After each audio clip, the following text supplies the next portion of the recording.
Hey,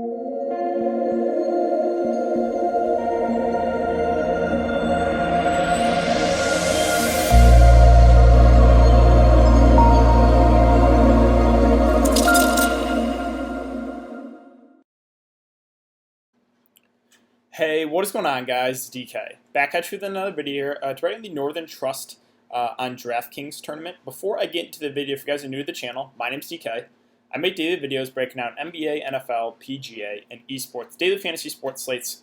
Before we get into the player-by-player breakdown, I just want to say thank you guys again for all support. We're now at 4.26 thousand subscribers, so if you guys enjoy all the free content, if you could leave a like button on the video, hit that subscribe button if you haven't already, hit the notification bell. Really appreciate that. Trying to hit 5K by the end of the month. Also, again, if you enjoy it, just spread the word. If you have friends that play DFS and you like the content, you're making money, spread the word. Because I have a ton of content coming out. This video, obviously, for PGA. I have NBA after this, CSGO, Call of Duty. It's all coming up tonight, so the grind is real. But yeah, with that out of the way, let's jump into the video. So before we get into the breakdown for the Northern Trust, let's look back at my lineup here from last week. So last week went really, really well for me for PGA. Was a 6 for 6, and then, I mean, if you go back and watch that video, I know I uploaded it later on Wednesday, so not a lot of people watched it. I think about like 350 people or so. I mean, I basically hit on almost everyone. Got everyone almost right. Webb and Patrick Reed were the two guys I liked at the top. Obviously, Webb was chalk, but I really liked Patrick Reed. Both were really, really good. Sergio wasn't the best, but at least he made the cut, so I'm not really complaining there. And then the value price I mentioned. Tristan Hadley was a guy that I liked a good amount. I forget what price. These guys were all in like the 6.5K range. Yeah, Hadley was 6.6. I mentioned Seamus Power because his birdie or better upside. He went for 91. Peter Ewan also made the cut, went for 61. Not great, but 6 out of 6. Anytime you can get that, I'm not complaining at all. So it was a really, really good week for me, and let's see if we can keep it going for this week. So now what we can do is we can go over to the spreadsheet I made for you guys. If you want access to it, I did already tweet it out. It is just DK__DFS on Twitter. The link is in the description below. But let's get into the breakdown here. So what we have on the spreadsheet here is obviously the players on the left. If you guys are new to the videos, their DraftKings salary, their Vegas odds. So Justin Thomas, 1,200. That means he's 12-1 odds to win. Their average points per game on DraftKings. The course history. So this is from 2018 and 2017 because that's where this course was played. It was I think the Dell Technologies Championship. So that's where that course history is from because it's the same exact course. And then I included strokes gained rankings. What I want to kind of focus on here is off the tee. I think the Bombers have a slight advantage on this course. I always like to approach tee to green is always important as well, obviously, and then birdie or better. So that's kind of where I'm focusing on. The short game, not as important for me on this one. So like around the green putting, I'm not putting too much emphasis into that. And then I have the strokes gained total too. And then they're par 3 scoring, par 4 scoring, and par 5 scoring. Again, if you want access to this, all you have to do is follow me on Twitter. I did already tweet it out. So let's get into the breakdown here. Let's talk about everyone 10K plus. We have JT at 11.3, Bryson at 11.1, Rory at 10.8, DJ at 10.4, Morikawa at 10.2, Rahm at 10K. So really, I mean, when you look at the guys up top here, not a lot of guys are going to look bad. I think the guy that stands out is Bryson at 11.1, just because he is, known for his bombing, right? He's known for his huge drives. He's first in strokes gained off the tee, so I think he does have an advantage here to the field. He's probably my preferred target if I was going to spend up on someone above 10K. Right now, though, I'm leaning more towards the balanced build. I really am. I mentioned, last week I was leaning towards stars and scrubs. This week, it's going to be more of the balanced approach. So I don't know if I'm going to get to anyone above 10K, but Bryson, if I was going to target someone, would be the guy. Obviously, JT's been hot. If you want to pay 11.3 for him, completely fine. Rory is the guy that's come struggling a bit. The price really hasn't moved a whole lot, so it's kind of just a lower owned play. I don't think Rory would be super chalky because of his recent play. DJ at 10.4, I'm not going to get to. He's been too up and down for me to pay 10.4 for him. Morikawa's been in amazing form at 10-2. If you want to ride that hot streak, more than welcome. He's 20-1 odds to win. I just think the ownership might be a little bit inflated from the recent play, so I'm going to pass. And then finally, John Rahm's at 10K. I actually don't mind him. I think he goes a little bit lower owned of these guys at the top. So it probably would be Bryson for me 1, John Rahm 2, and John Rahm really just because I think he's low. He's going to be pretty low owned of this bunch at the top. So let's get to the guys below 10K. So everyone in the 9K range, right? So we have Xander at 9.7, Webb at 9.5, Jason Day at 9.3, Cantley at 9.2, Brooks at 9.1, and Patrick Reed at 9K. Xander I think looks pretty solid here. He's 18 to 1 odds to win.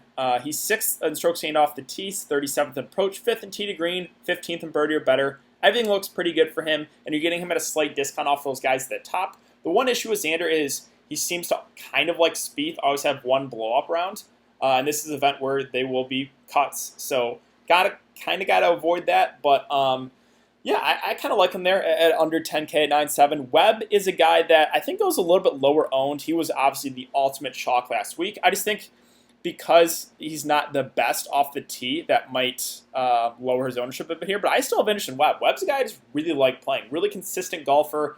Rarely ever misses the cut. He's a great short game player. Again, I don't know if I'm going to put so much emphasis into this course, but I just think he goes a little bit lower owned. So I kind of like him as a contrarian play because I think the ownership will drop on him significantly. Jason Day, I don't know what to make of this. He was terrible, and in the last 4 or 5 weeks, he's been really good. Yeah, the price is coming. It doesn't feel right to pay 9.3 for Jason Day. I know he's been in really good form, but I just don't think I can do it. Cantley's at 9.2. No real issue here. I just don't want to recommend everyone. So Cantley's one of those. I'm fine if you get to. I'm fine if you avoid. Koepka's at 9.1. He's just been another guy, kind of like DJ, very up and down. The price tag looks more appealing, obviously, on Brooks than it does DJ. Both those guys have been dealing with some injuries, though. I'll probably pass on Brooks, too. He's someone that normally comes alive more for the majors. But Patrick Reed, I really liked him last week. I like him a good amount here again at 9K. The price dropped in him a lot, obviously, because it's a stronger field. But he's been in really good form. He's 51st off the tee, which is not amazing, but 25th tee to green, 9th birdie or better. Again, his iron play is not the best, but he was pretty solid last week. And again, he's been in really good form. I think the price looks decent. 25 to 1 odds look pretty good. So I have interest in Patrick Reed. Let's get down to the 8K range. So there are a good amount of plays I like here. Daniel Berger at 8.9.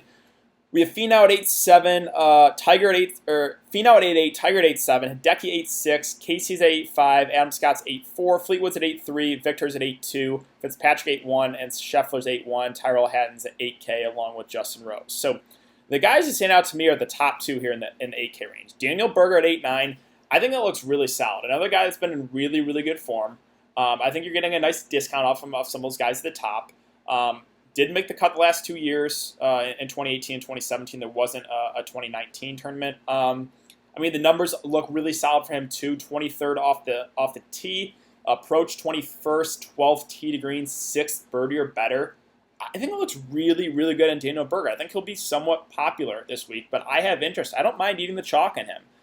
You guys know I play Finau almost every single week he's in the field. If it's not broke, don't fix it. I'm going right back to the wall of Finau. He's been in amazing form.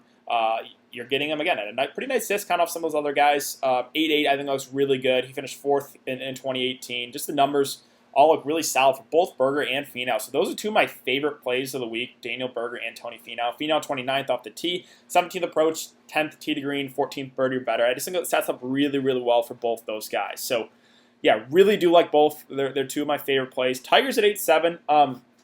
Haven't seen him a whole lot since coming back from the coronavirus break. He has made the cut the last 2 times he did play. Hasn't been in amazing form, though. My issue with Tiger, I always mention this, is the ownership is always inflated. People love playing Tiger Woods. So I don't really think we're ever going to get a low-owned Tiger. I want to play him, but I think I slightly give the edge to Finau and Berger, right above him. And I think, I don't know if they'll be low-owned. I think all three will be pretty popular. But I just give the edge slightly right now to Berger and Finau. Not saying Tiger's a bad play. I always, again, got to love playing Tiger. Hideki's at 8.6.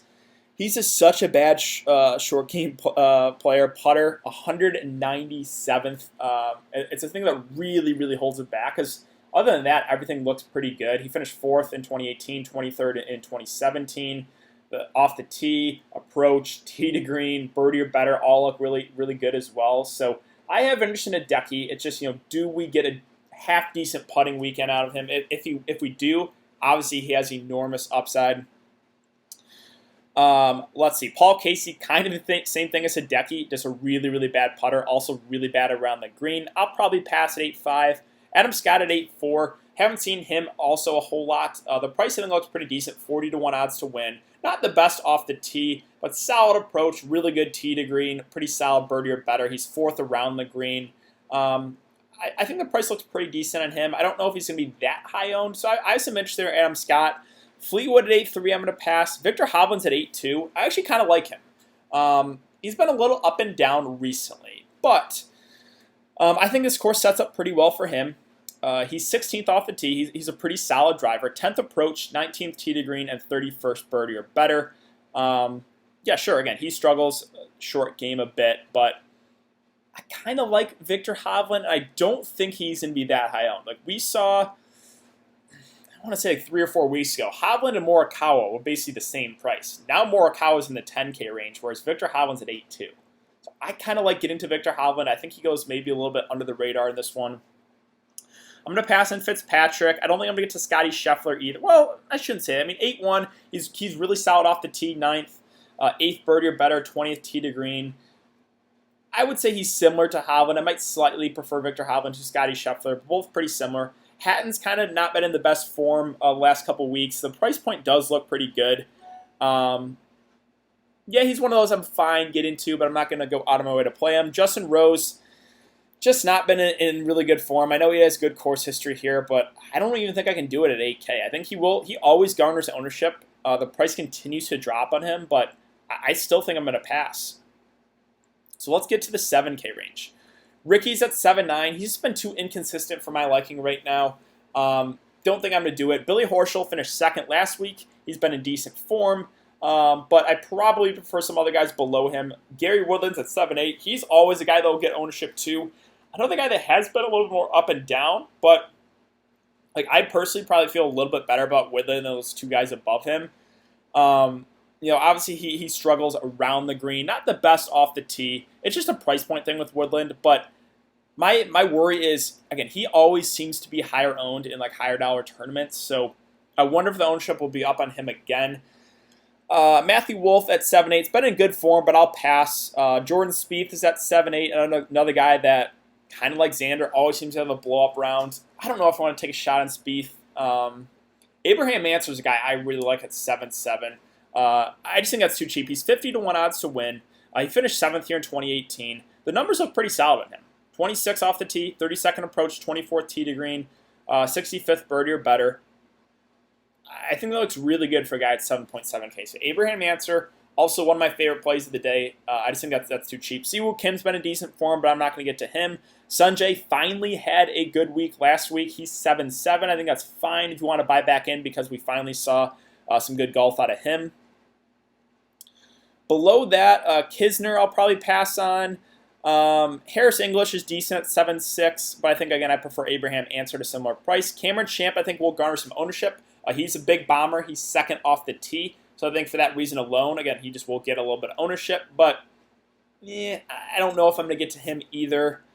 Let's see. Doc Redman was a guy I mentioned last week. He was really, really solid. I don't mind him again this week. I just think the price point looks pretty good. Now, sure, 125 to 1 odds to win is not the best, but 22nd off the tee, 13th approach, 32nd tee to green, and 58th birdie or better. He's another player that struggles in the short game, but I'm not putting too much emphasis into the short game. So I kind of like Doc Redman here at 7.4 once again. I also have interest in Harold Varner at 7.4. I liked him a lot last week. He was really, really good. I like him this week. 20th tee to green, 23rd approach, 20th off the tee, 23rd approach, 11th tee to green, 47th birdie or better. Yeah, those 2 guys in the mid 7K range, Doc Redman and Harold Varner. I mentioned them last week. I don't mind going back to them again this week. Let's see, Benny On will always garner some ownership. He's just a popular deep. People like playing him. I'll probably pass at 7.3, just prefer the other guys I mentioned above him. I'm not going to get to Phil, even though he has good course history here. Joaquin Niemann is the guy in the low 7K range that I like a good amount.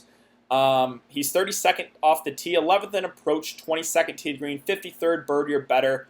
I forget where he finished, but he did make the cut. I think he was pretty solid last week, but in relatively good form. It's just a price thing. I think he's a little bit too cheap. So Joaquin Niemann, I do like a good amount. Bubba, I think will garner a little bit of ownership just because he's a bomber like Cam Champ, but Don't know if I'm going to go out of my way to play him. I think he's fine if you land on him. He did finish 7th in 2018. Again, he's 8th off the tee. He's a really, really good driver, so he will gain some strokes there. Joel Damon is very, very inconsistent. He's always a GPP play for me. He's literally like boom or bust. It feels like he's literally at the bottom of the leaderboard or near the top. So I don't mind him taking a shot there for GPPs. Grillo has some decent course history at 7K. Still, though, he's been so up and down. I don't know if I could really recommend it with confidence. And then we get to the 7K and below range. So Max Homa is at 7K. He's always a value guy I have some interest in. He's 45th off the tee, 71st approach, 92nd tee to green, which is not amazing. But, when you get down to this range, like there's going to be bad things about some guys. So I don't hate getting to Max Homa. I think Lucas Glover looks okay here at 6'9". Finished 30th here in 2017. The off-the-tee approach, tee to green, and birdie or better numbers look pretty good for a guy below 7K. Kevin Na has just been very injury-prone. I think he's withdrew like a couple times here recently. When he does play the full round, though, he's been pretty solid in the 6.8K price. I think looks pretty good. It's just, the risk of does he aggravate one of his injuries? Let's see. Other options down here. Lanto's always a guy I'll mention. Cameron Tringale is always a value guy I like. Not the best off the tee, but everything else looks solid for him. 16th approach, 33rd tee to green, 85th birdie or better. I just don't know if I'm personally going to get to any of these guys. I really like the balanced approach. But again, I will mention some. Hendrik Norlander's guy I've been riding a lot. He's been in really, really good form. The numbers don't look amazing on him. It's just, the recent form and the price point at 6'6", I think look really solid. So I'm fine to go to Norlander once again. Other options. Bryce Garnett is 6'4". He finished 12th in 2018. He's 57th off the tee. I think he's fine if you need a really, really cheap guy. But I think that's really it. Again, I don't think I'm going to get to any of these guys down here. I just really do like that more balanced approach right now. So, I think that's going to wrap it up, guys. If you have been enjoying the content so far, I'd really appreciate it. Again, if you could leave a like button on the video, hit that subscribe button, and hit the notification bell. I also upload on Apple Podcasts if you can't listen to the videos. It's just the DK DFS show. The link is in the description below. But thanks again, guys. Hope you guys all have a good day, and I will see you all in the next video.